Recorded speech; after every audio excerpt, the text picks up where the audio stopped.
आज जो हमारा टॉपिक है that is nucleus which is very important structure in the biology. The cell unit of life जो chapter है आपका चैप्टर 8 क्लास 11th का एनसीईआरटी का, उसका ये जो है ऑर्गेनेल है सेल का, और बड़ा इम्पॉर्टेंट ऑर्गेनेल है क्योंकि इसको हम डायरेक्टर या कंट्रोलर ऑफ द सेल कहते हैं। तो मतलब सेल की सारी मेटाबॉलिज्म, सेल का जो है सारा ग्रोथ और सेल का डिवीजन सब जो है न्यूक्लियस के थ्रू ही होता है, इसलिए इसको हम डायरेक्टर ऑफ द सेल कहते हैं या कंट्रोलर ऑफ द सेल कहते हैं। इसकी डिस्कवरी को अगर हम लोग डिस्कस करें तो इसकी जो है फर्स्ट टाइम डिस्कवरी जो है किया था या उसको डिस्क्राइब किया था, फर्स्ट टाइम डिस्कवरी जो है इसकी रॉबर्ट ब्राउन ने किया था। ओके, और ये कब किया था? 1831 में। और इसके बाद फ्लेमिंग ने ये बताया था कि जो इसका न्यूक्लियोप्लाज्म है, व्हाट इज न्यूक्लियोप्लाज्म? मतलब न्यूक्लियस के अंदर जो कुछ भी फिलअप है फ्लूइड मटेरियल, क्योंकि फ्लूइड के रूप में ही सारी चीज़ें इसमें फिलअप हैं, तो उसको हम कहते हैं क्रोमैटिन। और क्रोमैटिन जो शब्द है वो दिया हुआ है फ्लेमिंग का। तो फ्लेमिंग ने इनको जो है जो थ्रेड लाइक स्ट्रक्चर या थ्रेड लाइक फाइबर्स इसमें भरे हुए हैं, इनको क्रोमैटिन जो है कहा था किसने? फ्लेमिंग ने। जब डिस्कवरी हो गई न्यूक्लियस की बाय रॉबर्ट ब्राउन 1831 में, और इसको उन्होंने डिस्क्राइब किया कि सेल का एक बहुत इंपॉर्टेंट ऑर्गेनेल है, तब उसके बाद अगर ध्यान दें तो किसी किसी सेल में एक न्यूक्लियस होता है। ज़्यादातर जो सेल्स होती हैं they have only one nucleus, उनको हम यूनी न्यूक्लिएटेड कहेंगे। जैसे मान लो क्लामाइडोमोनास एक एल्गा है, इसमें केवल एक न्यूक्लियस होगा। जैसे आरबीसीज होती हैं उसमें न्यूक्लियस होता ही नहीं है। ह्यूमन में जो आरबीसीज हैं मतलब रेड ब्लड कॉर्पसेल्स हैं, ये डी न्यूक्लिएटेड हैं because they have no nucleus, no any nucleus. और जो कुछ ऐसी भी सेल्स होती हैं जो मल्टी न्यूक्लिएटेड होती हैं, मतलब जिनमें बहुत सारे न्यूक्लियस पाए जाते हैं, बहुत सारे न्यूक्लियाई होते हैं। तो न्यूक्लियस सिंगुलर है और प्लूरल इसका न्यूक्लियाई है। ओके, तो उनमें बहुत सारे न्यूक्लियाई होते हैं। जैसे लीवर सेल्स हैं, लीवर सेल्स के अलावा मसल फाइबर्स हैं, मसल सेल्स हैं, या इसके अलावा जो है ऑस्टियोक्लास्ट एक सेल होती हैं, ऑस्टियोक्लास्ट जो बोन्स में होती हैं। और ये सेल्स जो हैं टिश्यूज का मतलब ब्रेक डाउन करती हैं। जब बोन जो है एज्ड बोन हो जाती है, मतलब बोन जब पुरानी हो जाती है, मतलब जब एज बढ़ जाती है, तो उनका ब्रेकेज करके उनके मिनरल्स को, जैसे कैल्शियम आयन वगैरह जो है होता है बोन्स में, उनको ट्रांसफ़र कर देती हैं किसमें? ब्लड में। इस प्रोसेस को हम रिजॉर्प्शन कहते हैं। This process is known as resorption of bone और रिजॉर्प्शन ऑफ टिश्यूज।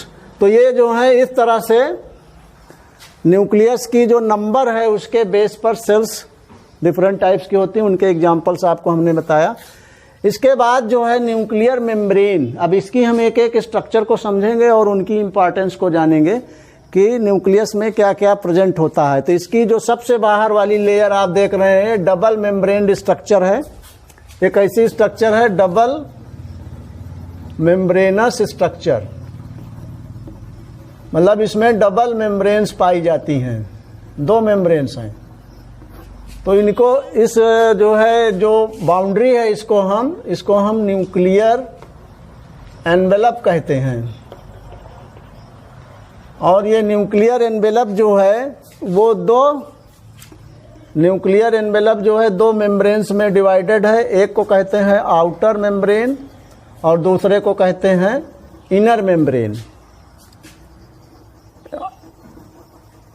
ये जैसे बाहर वाली जो है आउटर मेम्ब्रेन हो गई, OM लिख दिया हमने, ये इनर मेम्ब्रेन हो गई, ठीक। और इन दोनों मेम्ब्रेन्स के बीच में एक स्पेस बचता है, उसको हम कहते हैं, जो ये दो बीच में स्पेस है इसको कहेंगे perinuclear membrane. Perinuclear space, ठीक है।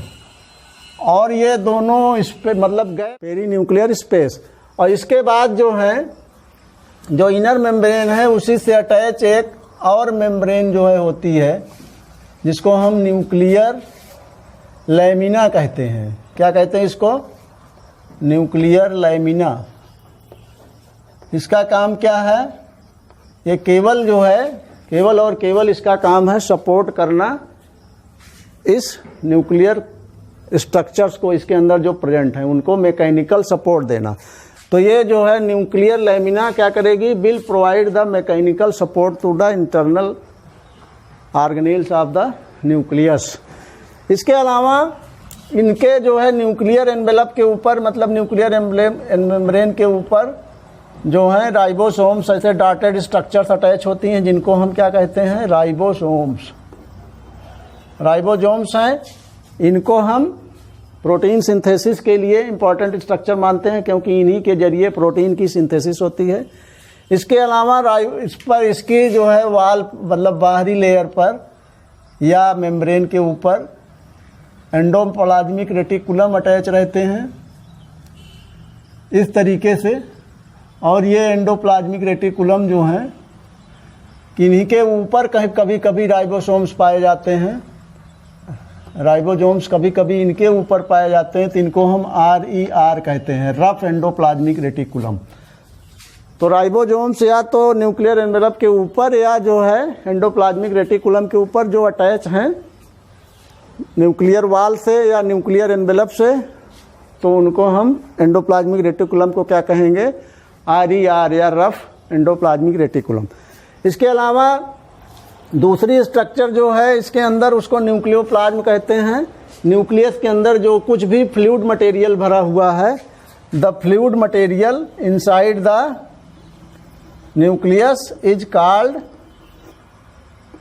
न्यूक्लियोप्लाज्म, या इसको हम कैरियोप्लाज्म भी कहते हैं, आल्सो नोन एज कैरियोप्लाज्म, ठीक है। न्यूक्लियर एनवेलप को हम कैरियोथिका भी कहते हैं। न्यूक्लियर एनवेलप, न्यूक्लियर मेम्ब्रेन या कैरियोथिका, इसको न्यूक्लियोप्लाज्म या कैरियोप्लाज्म भी कहते हैं। इसीलिए न्यूक्लियस की स्टडी को हम कैरियोलॉजी भी कहते हैं। Karyology is the study of nucleus. इसके अंदर जो है क्रोमैटिन होगा, मतलब क्रोमैटिन फाइबर्स होंगे, the thread like network of structure, जिसको हम क्रोमैटिन कहेंगे। यही क्रोमैटिन बाद में क्रोमोजोम्स बनाते हैं और क्रोमोजोम्स पर जीन्स या DNA होते हैं। अब मैं इसकी अगली स्ट्रक्चर जो है समझाता हूँ, इसको रब करके आपको। फ्रेंड्स, मैं आपको बता रहा था न्यूक्लियर एनवेलप के बारे में कि वो 2 मेम्ब्रेन की स्ट्रक्चर है। अब इसमें देखें बीच बीच में कहीं कहीं पोर्स इसमें देखने को मिलते हैं, और ये पोर्स कैसे होते हैं? इनको हम न्यूक्लियर पोर कहते हैं। ये these are known as nuclear pore. इनका फॉर्मेशन कैसे होता है? जब 2 वाल्स जो हैं या 2 मेम्ब्रेन्स इसकी न्यूक्लियर एनवेलप की कहीं कहीं फ्यूज हो जाती हैं तो ये एक पोर लाइक स्ट्रक्चर बनाते हैं। और ये पोर क्या करते हैं? ये एक चैनल का काम करते हैं, channel for the molecules going inside the nucleus from cytoplasm and coming outside of the nucleoplasm to the cytoplasm, ठीक है। जैसे मान लो कि ये क्रोमैटिन है, ये क्रोमैटिन फाइबर्स हैं जो बाद में आगे चल करके बनाते हैं। इनमें DNA होते हैं और DNA से RNA का मतलब mRNA की सिंथेसिस होती है। तो वो mRNA इन्हीं पोर्स के जरिए बाहर निकल करके साइटोप्लाज्म में आता है जहाँ प्रोटीन की सिंथेसिस का काम होता है। तो ये न्यूक्लियर पोर्स बहुत इंपॉर्टेंट स्ट्रक्चर्स हैं जो चैनल्स बना रहे हैं प्रोटीन्स का या अदर मॉलिक्यूल्स का, going inside the nucleus and coming outside of the nucleus. और इनकी जो संख्या है, इनकी जो नंबर है, दैट इज 3000 टू 4000 के आसपास न्यूक्लियस के अंदर होती है। इसके बाद जो अगली स्ट्रक्चर है वो है न्यूक्लियोलस। न्यूक्लियोलस क्या है? ये जो है एक स्फेरिकल आप स्ट्रक्चर देख रहे हैं, जो ये नॉन मेम्ब्रेन बाउंड स्ट्रक्चर है, मतलब इसमें मेम्ब्रेन नहीं होती है। न्यूक्लियोलस नॉन मेम्ब्रेन बाउंड है। पहली स्पेशलिटी तो इसकी ये है, this is non membrane bound structure या नॉन मेम्ब्रेनस है। दूसरा ये है कि ये राइबोसोम की फैक्ट्री है, मतलब यहाँ पे राइबोसोम्स का फॉर्मेशन होता है। और तीसरा ये कौन से राइबोसोम ज़्यादातर बनाती हैं, ये प्रोड्यूस या फार्म सिंथेसाइज भी कह सकते हैं आरएनए, मतलब जो राइबोसोमल आरएनए। तो ये जो है न्यूक्लियोलस के बारे में हो गया। अब है क्रोमैटिन। क्रोमैटिन जो है ये जो network of thread light structures आप देख रहे हैं, इसको हम क्रोमैटिन कहते हैं, जिसको फ्लेमिंग ने ये टर्म जो है दिया था। और ये क्रोमैटिन के रूप में तब रहते हैं जब सेल डिवाइड नहीं होती है, और जब सेल डिवाइड नहीं होती है तो उसके पहले वाली जो फेज है जिसको हम इंटरफेज कहते हैं, इसी दौरान सेल प्रिपेयर करती है सेल डिवीज़न के लिए। तो उसमें जो है ये कंडेंसेशन इनका होता है, मतलब ये कंडेंस हो जाते हैं और कंडेंस हो करके ये क्रोमैटिन फाइबर्स क्रोमोजोम्स में कन्वर्ट हो जाते हैं। क्रोमोजोम्स क्या हैं, वो पेयर्ड, मतलब ये फाइबर्स जो हैं पेयरिंग करना शुरू कर देते हैं। तो इस तरह से एक स्ट्रक्चर बनती है, ये पेयर्ड रूप में आ जाते हैं, इनको हम क्रोमोजोम्स कहते हैं। और इन्हीं क्रोमोजोम्स के ऊपर जीन्स होते हैं और इन्हीं जीन्स में डीएनए होते हैं। और वो डीएनए क्या करते हैं, वो जेनेटिक इन्फॉर्मेशन को एक जनरेशन से दूसरे जनरेशन में ले जाने का काम करते हैं। तो न्यूक्लियस का एक फंक्शन ये भी है कि ये store house of the genetic information भी आप कह सकते हैं। तो ये क्रोमैटिन फाइबर्स की ये इम्पोर्टेंस है। किसी किसी में, ज़्यादातर सेल्स में न्यूक्लियस सेंटर में होते हैं और किसी किसी सेल में सेंटर में नहीं होते, सेंटर से दूर होते हैं। तो ऐसी जो है सेल्स को हम एसेंट्रिक, या ऐसे न्यूक्लियस को हम एसेंट्रिक कहते हैं। अब इनका जो है फंक्शन क्या है न्यूक्लियस का, ये जान लें। पहला फंक्शन है कि control the genetic characters, control the genetic या हेरिडिटरी कैरेक्टर्स, मतलब जो कैरेक्टर्स एक जनरेशन से दूसरे जनरेशन में जाते हैं उनको हम हेरिडिटरी कैरेक्टर्स कहते हैं। इसके अलावा सेल मेटाबॉलिज्म, जितनी भी सेल मेटाबॉलिज्म है उसको सबको ये कंट्रोल करते हैं, उनको देखते हैं। सेल डिवीज़न के लिए भी ये रिस्पॉन्सिबल होते हैं, क्योंकि जब तक क्रोमोजोम्स का, मतलब इनके डीएनए का रेप्लिकेशन नहीं हो जाएगा तब तक सेल डिवाइड नहीं होगी। तो डीएनए का रेप्लिकेशन भी करते हैं, डीएनए का रेप्लिकेशन भी यहीं पर होता है। इसके अलावा ट्रांसक्रिप्शन भी होता है।